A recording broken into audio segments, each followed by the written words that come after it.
Sunday special egg curry and bagara rice.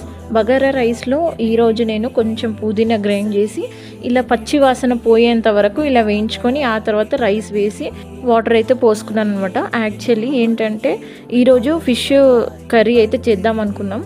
మా మమ్మీకి urgent work ఉండి బయటికి వెళ్ళింది. నన్ను యూట్యూబ్లో చూసి ఫిష్ పులుసు పెట్టు అని చెప్పింది. నాకేమో ఆ ఫిష్ అసలు రాము. ఫిష్కి సంబంధించినవి అసలు ఏమీ రావు నాకైతే. కర్రీ అయినా సరే, పులుసు అయినా సరే, ఫ్రై అయినా సరే. ఫ్రై అంటే ఈ మధ్య నేర్చుకున్నాలేండి, బట్ మా మమ్మీ పులుసే చేయమని చెప్పింది. నాకైతే అసలు కొంచెం కూడా దాని గురించి ఐడియా లేదు, అంత వంటలక్కని కూడా కాదు.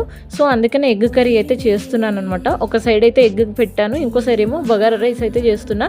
బగారా రైస్ అయితే నాకు ఓన్లీ కుక్కర్లోనే వచ్చి విడిగా అయితే రాదు. సో ఎగ్ కర్రీ కోసం అయితే ఈ ఆనియన్స్ అయితే కోసుకుంటున్నాను.